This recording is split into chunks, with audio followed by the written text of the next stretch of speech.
Olá, o Interesse Público está começando agora. Aqui você vai ver reportagens e entrevistas sobre a atuação do Ministério Público Federal na defesa dos direitos do cidadão, do patrimônio público e do meio ambiente. Veja o que vai ser destaque no programa de hoje. Greve da PM na Bahia. Ministério Público Federal abre inquérito para apurar excessos na mobilização que alcançou índices recordes de violência. Lei Maria da Penha. A partir de agora, processo de violência doméstica prossegue na Justiça, independente da vontade da vítima.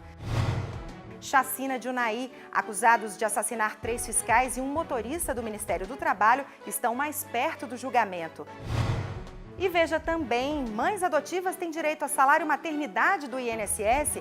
Em Santa Catarina, o MPF defende essa bandeira. Essas e outras notícias você acompanha agora no Interesse Público, um programa do Ministério Público Federal.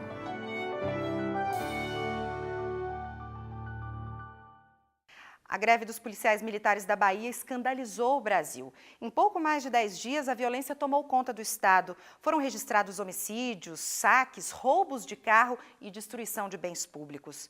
O quadro de instabilidade na segurança pública preocupou o Ministério Público Federal na Bahia, que instaurou inquérito para apurar a ocorrência de crimes previstos na Lei de Segurança Nacional.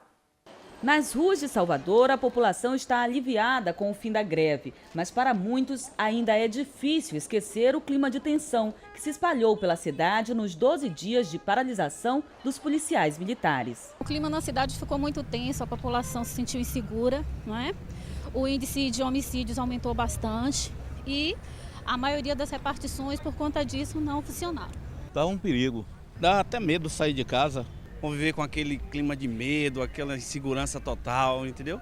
Em menos de 2 semanas, os casos de violência na capital baiana surpreenderam. Foram registrados mais de 150 homicídios e mais de 300 roubos de carros. Em algumas regiões de Salvador, nem o transporte público circulou. O comércio fechou as portas por causa da insegurança. Diversos estabelecimentos foram saqueados. Até as escolas públicas deixaram de funcionar. Durante a paralisação, o prédio da Assembleia Legislativa foi ocupado por policiais que comandavam a greve. Toda esta área foi cercada por homens do Exército, por causa do risco de confronto entre os manifestantes e as Forças Armadas. Outras instituições públicas que funcionam próximas ao prédio da Assembleia ficaram fechadas. Para o Ministério Público Federal, com tantos prejuízos causados pela greve, a Lei de Segurança Nacional pode ter sido desrespeitada. O Ministério Público Federal na Bahia instaurou um inquérito para investigar se as manifestações dos grevistas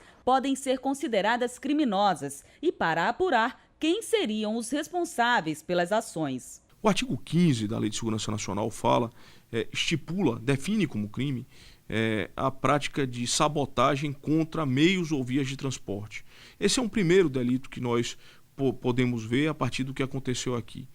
O artigo 18 da Lei de Segurança Nacional fala que é crime impedir, mediante violência ou grave ameaça, o livre funcionamento ou livre exercício dos poderes constituídos. E aqui na Bahia, o Poder Legislativo Estadual e também o Judiciário Estadual, o Judiciário Federal e, em alguma medida, também o Executivo Estadual foram impedidos de funcionar. Marco Prisco, líder da greve da Polícia Militar, está preso. Agora, o Ministério Público Federal quer ouvir a íntegra das gravações das conversas telefônicas e trocas de mensagens em que o policial, que comandou o movimento, e outros grevistas articulam ações de manifesto e participação em atentados, como neste trecho. Desce toda a tropa pra cá, meu irmão. Desce todo mundo pra Salvador, meu irmão. Tô lhe pedindo, pelo amor de Deus, desce todo mundo pra cá. Agora, embaixo. Eu vou queimar a viatura, eu vou queimar 2 carretas na Rio Bahia agora, que não vai dar tempo. Fecha a BR aí, meu irmão. Fecha a BR. Vem pra cá agora. Desce tudo aí, meu irmão. Desce tudo. O Ministério Público aguarda que esse material venha até nós para que possamos fazer essa análise e logo após possamos juntar essa prova no inquérito policial devido. Para este especialista em segurança pública, o movimento grevista fugiu do controle das autoridades e manifestantes. Eu acredito que o movimento tenha servido como um grito de alerta para a situação das forças policiais, no que tange recursos humanos, no que tange equipamento, no que tange condições de trabalho, e que pode se repetir em um segundo momento. A chacina de Unai, caso que ficou conhecido com o assassinato de servidores do Ministério do Trabalho, está perto do julgamento final. Mais de 10 anos depois, o caso vai à júri popular em Minas Gerais e a expectativa dos fiscais do trabalho é que prevaleça a justiça. Até hoje, os suspeitos pelo assassinato de 3 fiscais e um motorista do Ministério do Trabalho, no episódio que ficou conhecido como a chacina de Unai, ainda não foram julgados. O motivo de tanta demora, segundo o Procurador Regional da República, que atua no caso, é o grande número de recursos. São 9 réus. Muitos deles têm defesas individuais. A defesa não é coletiva. São vários advogados e isso implica numa multiplicidade de recursos por cada um deles. De modo que, a cada decisão do Poder Judiciário, há sempre um recurso manejado pela defesa. E a cada nova decisão, um novo recurso. O crime foi cometido em 28 de janeiro de 2004, quando o carro do Ministério foi abordado numa estrada de terra próxima à cidade mineira de Unai. Sem qualquer chance de defesa, os 4 profissionais que estavam no veículo foram executados. Eles faziam uma fiscalização de rotina em propriedades rurais da região. O fazendeiro Antério Mânica, que está no 2º mandato de prefeito de Unai, é apontado como um dos mandantes do crime. O cargo tem foro privilegiado e, por isso, o processo tramita no Tribunal Regional Federal da 1ª Região. Mânica chegou a ser preso em 2007, mas, apesar de parecer contrário do MPF, conseguiu um habeas corpus e foi solto pouco tempo depois.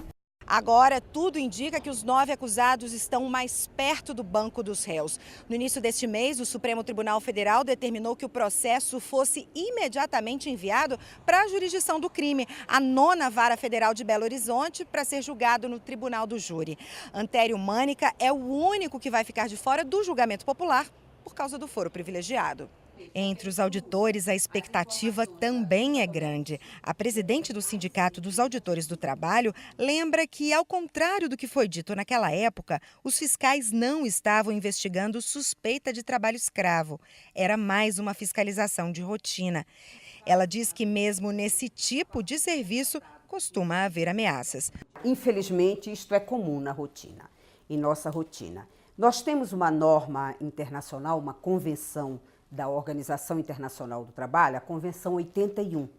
É ela que regulamenta, digamos assim, a inspeção do trabalho no mundo todo. E na Convenção 81 está previsto que deve haver um rodízio dos auditores fiscais no local de trabalho, exatamente como uma forma de proteção para esse auditor.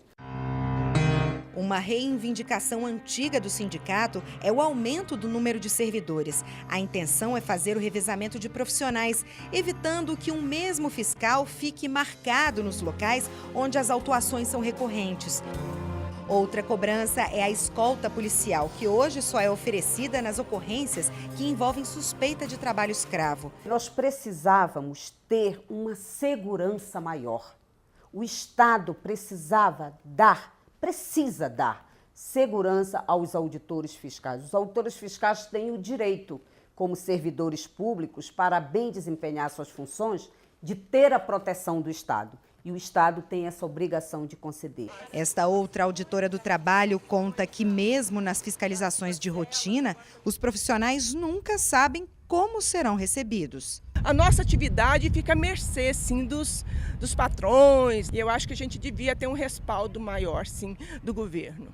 O que o Ministério Público quer é que, quanto mais perto dos fatos haja o julgamento, mais justiça se fará. Quanto mais distante dos fatos você julga o processo, mais injustiça você pode cometer. O que se pede é que se processe, que se chegue a um resultado. Eles são, os que hoje são denunciados ao Poder Judiciário, são os verdadeiros culpados ou não são? Se não são, perfeito, vamos afastá-los e vamos atrás dos culpados.